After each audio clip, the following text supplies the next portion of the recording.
to another episode of Card Talk, a podcast where we spend a little bit of time talking about cards from Lord of the Rings card game. I'm your host, Dave Walsh. And I'm Grant Thompson, just along for the ride. And I'm Ted Bannock, and I love Christmas. Merry Christmas, Card Talk. Merry Christmas to you, Ted. So it's good to see you with your hat on. And for Christmas, I would love to thank our patrons. We had a couple new this year, but I just want to make sure that I thank all of our patrons. So there's David, Joseph, Lewis, and Dominic, and Phil, and Rob, and Robert, and Sean, and then a couple new ones, Daniel, and Kyle, and Mike K again this year was just to make sure we shout him out. So guys, thanks a lot for supporting the show, and we're coming at you with some really good new stuff, but but not yet, because we want to get into our giant Christmas episode extravaganza show thing. Yeah, so go ahead, Ted. One way to put it. I think the game there's a couple cards that just sort of have, I don't know, people insert holiday or Christmas, certain themes on top of cards, right? And I think Christmas is one of the easiest ways to do that for. There are so many cards. The biggest one that you guys covered last year was Spirit Theoden, because he has a large resemblance to Santa Claus in his artwork. Right.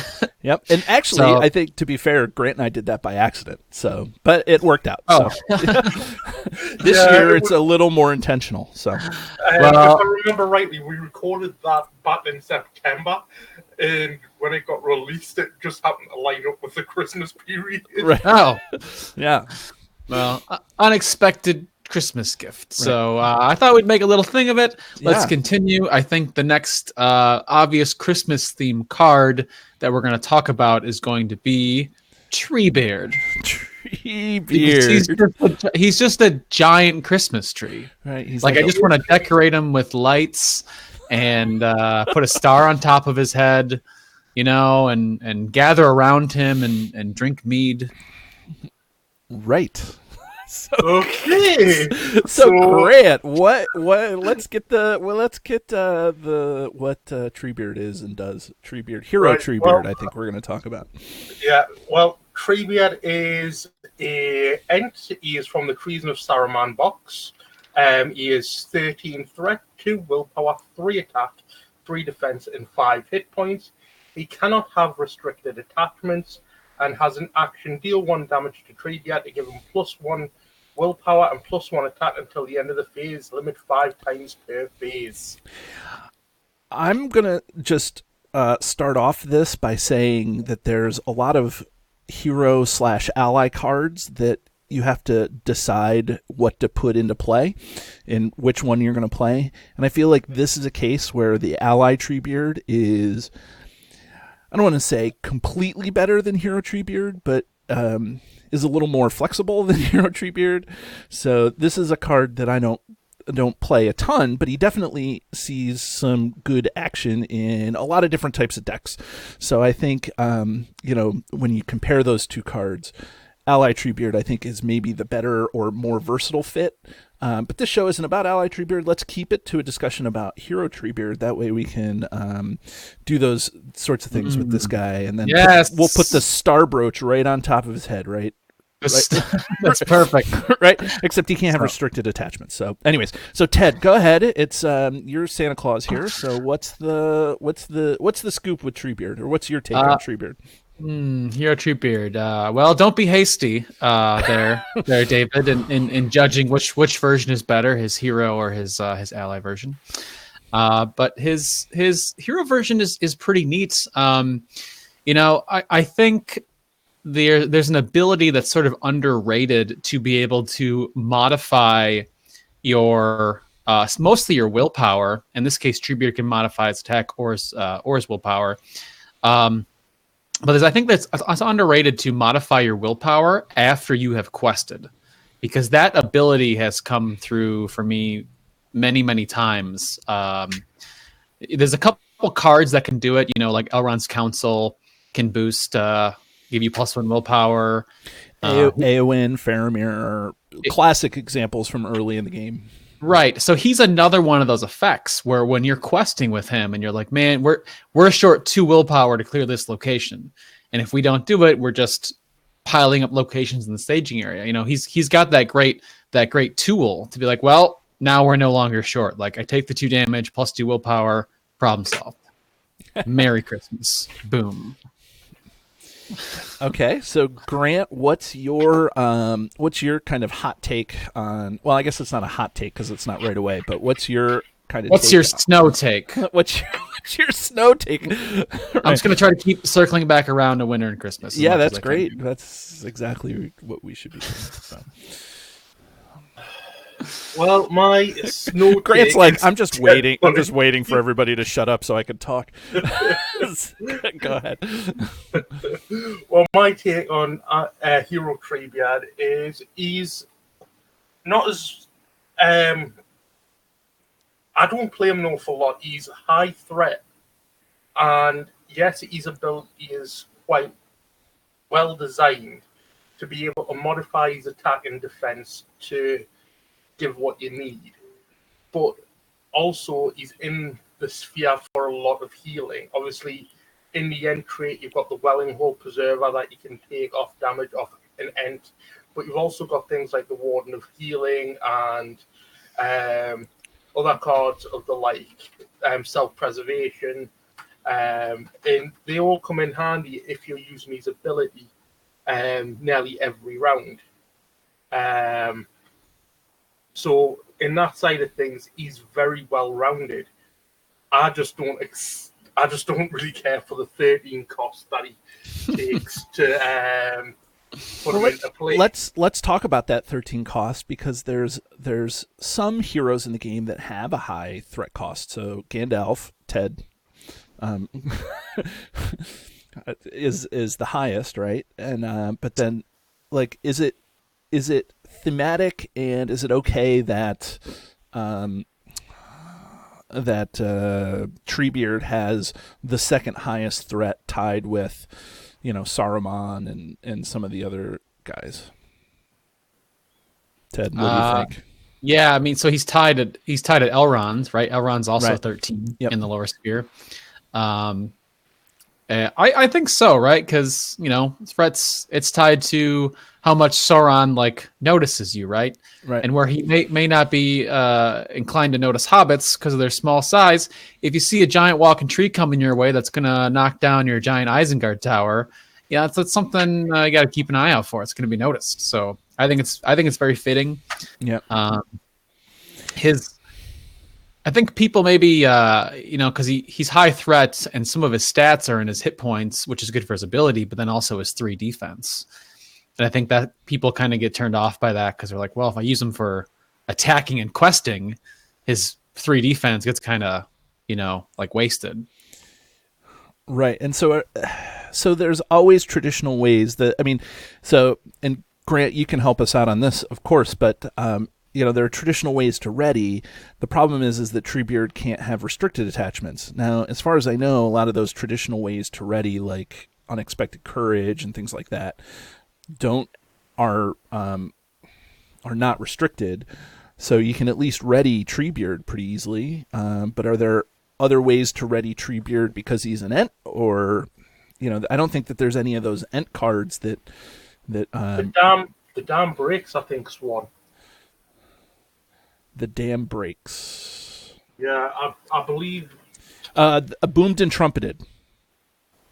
Readies Boomed and Trumpeted also, but the Dam Bursts. The Dam Bursts. Yep. Yeah. Ready each damaged end character you control, but you need to have a character with the End trait and another unique character with the Hobbit trait. Okay. In the lower sphere. Wow. I just had a really great idea. I haven't done this yet, but new deck idea. I think he'd pair really, really well with new leadership Frodo, right? To keep the threat low, and he can quest and ready with Frodo's ability. Yeah, Frodo's ability will ready him, and then you have him for questing and combat phase. Mm-hmm. And love, I think it's a good natural pair, and He's a relatively new card, so I haven't done that yet. Well, well, let's get into that. Merry Christmas, everyone. Yeah, Deck Merry ideas. Christmas! Yay! Well, and I think that's where our show really shines. Is that like let's talk about all the neat deck ideas and combos that we have experience with and run. But let's talk about what goes well with Treebeard.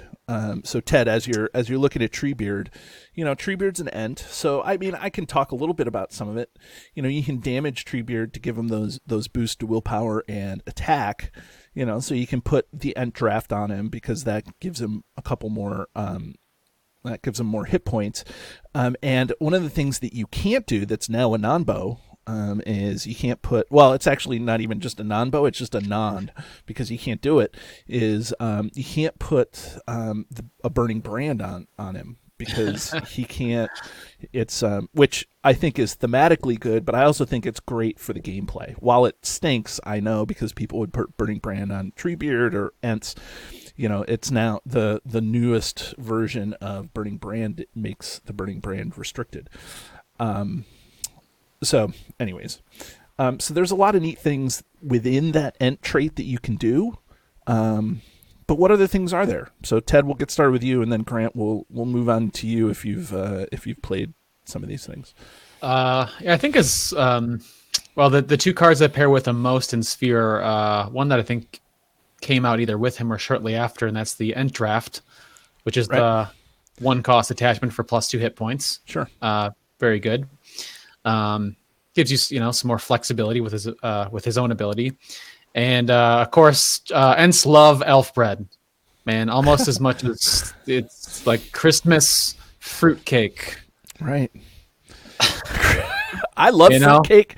Just an aside. So anybody who wants to send me fruitcake for Christmas, any listeners out there, please do. I'll send you my address off here. Yeah. So if you need to play with, of course, a Sylvan or Noldor character, but if you have that, that's one resource to heal him 3 and give him a ready. So you can. So I mean, you're talking about Lembas, of course, but. Lembas, right. Elf bread. Where's my elf bread character? Yeah. Card. I don't know where my elf bread card is. That's it. I think I got my Christmas decks coming together here. Everything's formulating. This is exciting. Those are the first two that come to mind, but I'm sure you and Grant have some other ideas. I usually, if I'm running Ents, I also put in Entmoot along with Ent Draft. Right. And then, so far, all three of us have mentioned Ent Draft, so that's yeah. Well, that's Christmas mead, man. Right. That's the. Then that's perhaps the drink and be merry. And then obviously, David, you mentioned boomed and trumpeted in the booming Ent. Right. Booming Ent gets power from damaged Ents, so Treebeard's ability works quite well in booming Ent, and obviously I mentioned the Damn Burst before, so yeah. Let me talk about this Entmoot card. Okay, so for anybody who is following along at home, the Entmoot is a card that you get to play only if you control an Ent character. So it allows you to hunt through your deck for the top 5 for any number of Ent cards. Now, here's the thing that I love fetch cards. That's fine. I mean, it's fine, right? Fetch cards are great. Now, the problem that I have with this is that is there enough, or the question that I'll ask, is there enough Ent cards in the pool currently to actually make that card worth it in order to make it so that you're not going to whiff 9 out of 10 times? Does that, right? Like, I will just tell you. I will tell you in just a second exactly how many Ent cards there are in the pool. There's 15, I think, right? But 2 of those are heroes. Well, just in the lore sphere, I mean, there's quite a bit because you have Quick Beam Ally, you have Welling Hall Preserver, you have Wandering Ents, and then I think both Entmoot and Ent Draft are also Ent traded. So that's 14 just more Ent cards. There's 14 player cards, right? Because and then there's there's a unique ally too. And then there's the 2 heroes. So that's 12 player cards. That... No, because it's 13 because Quick Beam Hero doesn't have the unique symbol. Right. Or there is a quick beam. There is a quick beam thing. And I guess you can also play Entmoot. It doesn't say you need to have an Ent hero. You just need an Ent character. Exactly. But I guess the point is you're only you're playing 13 of these, like, and you're not putting them all in your deck because these guys are crazy, right? Like, I don't know. Like, can you get Entmoot to hit? Yes or no? Absolutely. Okay. Yep. Both of you think that that's not a concern when you're building a deck. Oh, yeah. Well, you gotta... Entmoot can fetch any Ent card, and there's a couple of events, an attachment, in several Ent allies. So, yeah, you may whiff on 1 out of 3 times, or you might. It's like the same with the Eagles. When they came out, when they brought out the Eagles Are Coming, you only had, 5 Eagle cards until the recent cycle, and then that seemed to... Well, and that's what I guess that's what I'm getting at, is that there's just, like, when you think of the races of Middle Earth, you're thinking, there's a million Sylvan cards, and there's a million Rohan and a million Gondor. But, there's 14 Ent cards. So how effective can this be, or how reliable? Yeah, certainly not as many as other archetypes. And I forgot there's that unique. There's another unique lore ally. I think it's Leaflock. There's Leaflock, right? So yeah. So and then there's all the tactics ones too. So right. Even I think just playing lore, a lot of times I'm including a couple of those Ent allies in my deck because I also want to play Ent Draft, and that's enough for me to use Entmoot as a card draw card. Okay. I think it'll hit, enough times to get me 1 or more cards each time. Generally, I think it would hit, if you're running 3 copies of Entmoot, I'd say it hits 1.5 to 2 times. Now the thing that I like about what they did with the Ent archetype, and I know that we're getting a little bit off track with talking about Treebeard, but it's important, is that some of the events and attachments also have that Ent trait. So when you Entmoot, you're also looking for, card. You're not just fetching allies. You're also fetching, attachments and things like the Ent draft has the Ent precisely trait on it, right. So yep. Like it makes it a little more valuable that way. But, you got to be careful. I guess in the end, what I'll say to the listeners is that you have to be careful that you include a fetch card and then have enough cards to make it worth the fetch to trigger, right? Sure. That's the thing. So yeah, if that's your goal, is to build a thematic deck of just playing, mostly Ents or as many as you can get out. Sure. But I think Treebeard, he functions completely independently too. Like, he doesn't necessarily need to. You don't need to play him into that archetype if you don't want to. And let's get into that. So, what are some of the, there is the thematic race, thing where you play an Ent deck, but where else does Treebeard fit in terms of who you're going to pair him with heroes? I think Elrond's quite a good one. Because obviously Elrond's resources can be used for any ally, so having them two pair up could be quite thematic and synergistic. And then you're stuck using Smeagol or Gollum as your third hero because you have 26 threat between those two. Yeah. Why not? Right. Go on. Go ahead, Ted. Yeah, so if you're trying to build an Ent deck, Elrond's a great pair because you could then put in those tactics allies and be able to afford them by playing non-tactics Sphere. Plus his healing ability. He loves to see just Elrond on the table, right? Because any healing effect gets an extra effect. So a lot of people also put, I usually put the lower attachment that heals you to self-preservation from the core set. Right. It is expensive at 3, but it effectively, boosts his willpower by 2, or it lets you use his ability an extra 2 times per turn.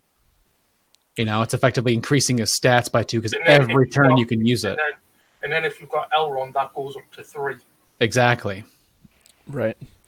Aorith, too, also great. She's in the lower sphere. Again, it's all those healing effects like Grant named earlier. You know, she's 0 cost. Right. Warden you of can healing. Warden of healing, yeah. Right. But so you have Aorith in play and Hero Treebeard. And the question is, like, would you pay 1 resource to get +3 attack or willpower when you needed it? Right. Yeah. And I think that you definitely would. Like that. Right. Right. There's a lot of times, we're short. Oh, I got, we got an extra attack, so one of my characters is exhausted. Or right. The shadow card increased this ally's defense by 1 or 2, and you're short the value you need. Right. And he just gives you access to, like, well, problem fixed. Some Treebeards, I'm just going to crush. Right. Like, right. Destroy. And that's the other thing, I think, is that, like, you don't need to have a ton of attachments on Treebeard in order to make him worthwhile. Like, no, you don't. 5 hit points and 3 defense is a beefy defender. So yeah, he's a D9 foot of Ents. Yeah. And unexpected courage is also common in the spirit sphere, because then you can utilize to give him a ready and utilize his high stat line. And if you're not going spirit, and if you go leadership, Cram is also very cheap and easy ready. Yeah, Cram is a really awesome ready, right? Cram 0 cost or 1 cost, I forget. 0 cost. 0 cost. They just like the breads. Cram is dwarven bread, and Lembas is elvish bread. Elf bread, right? Where's my elf bread card? Santa has it locked away in the safe. Right. Yeah. So, I mean, Treebeard in and of himself is just a neat Christmas ally, right, Ted? That's right. Christmas hero. Yeah. He's I think some fun thematic builds. Like I mentioned, I want to put him together with some I think some hobbits would be really fun. Little like Christmas themed deck, right? Plus Ents and hobbits are already kind of their own thematic win there. Right. But it's also fun to put him with other high attack heroes, such as Hero Quickbeam, like we mentioned, or Bjorn. And even though I know that's like so much threat, David, it's going to make your head explode. Right. But you have Treebeard and Bjorn out, and you're like, okay, this orc war party comes down that I need 9 to kill, and you're like, okay, right. These 2 characters do it. You're like, fine, right? You're like, I pop up Treebeard, I have Bjorn, like done, and I still have a 3rd hero free to like twiddle his thumbs or whatever, like right, right. You're like, if this is Moblung, you can get the resource or. Exactly. You can do stuff with that 3rd hero. Treebeard's high threat, but you can, even within his own sphere and not pairing him with any specific hero. You could use Merland. Merland lowers that threat there, right? That starting threat, right? Absolutely, yeah. So just Merland. Let's say Elrond, Merland, and Treebeard. 31. Right. Exactly. Right. Which, I mean, that's not horrible, though. Like, when you're thinking about some of the big hitting decks. Considering my Mining Katie's Dwarf deck starts off at 32 threat. Right. So it's not that bad. And I have a Dwarf Mining deck that starts at 34 threat, so, 31 is not a horrible or unreasonable, starting threat, so. So what should we do? Should we ring this guy? Well, I think it's more of giving them the Santa's hats today. Santa's hats. Okay, so Ted, should we Santa hat this guy?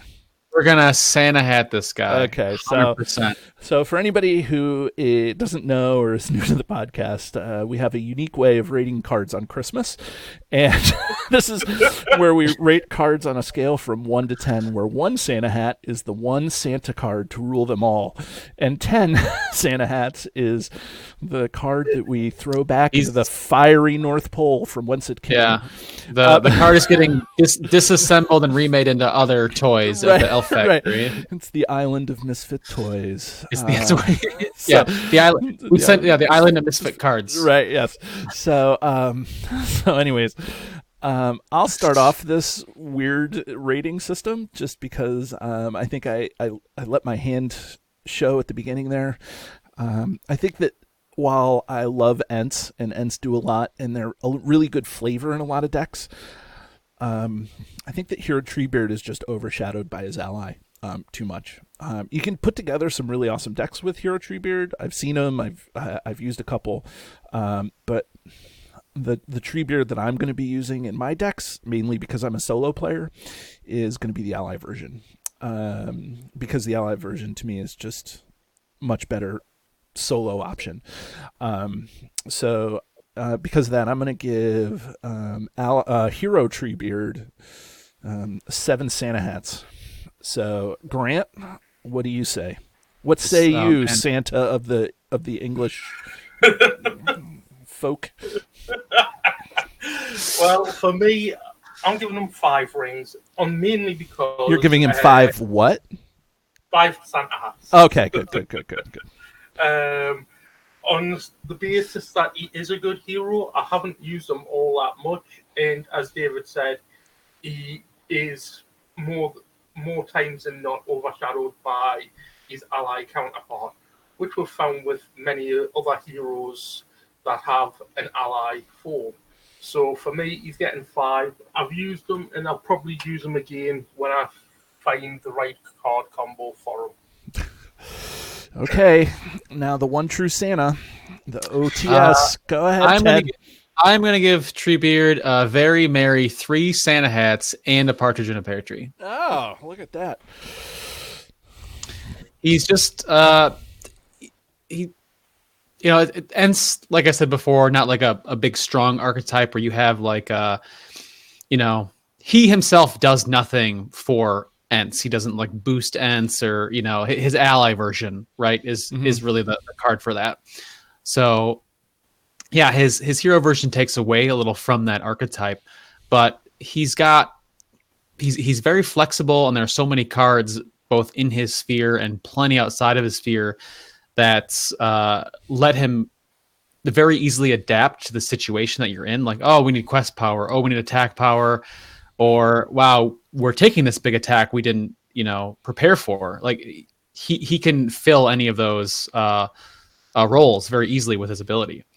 And there's too many cards that keep coming out that make him better and better. Okay, well, there you have it. A very special Santa-filled, tree-filled episode for all our listeners.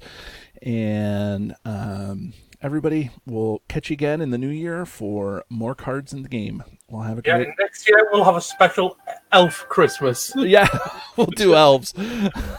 Okay, everybody, have a great day. And to all, a good night. And if you're interested in finding this or any of our back episodes of Card Talk, feel free to search YouTube, where you can find our flagship video episodes with the username Card Talk 2018. Or you can search the RSS feed, cardtalk2018.libsyn.org, for our extended audio versions of our podcast. Or you can find us on Facebook at Card Talk 2018. And if you have any questions for Grant or myself, or for both of us, feel free to email us at cardtalk2018@gmail.com.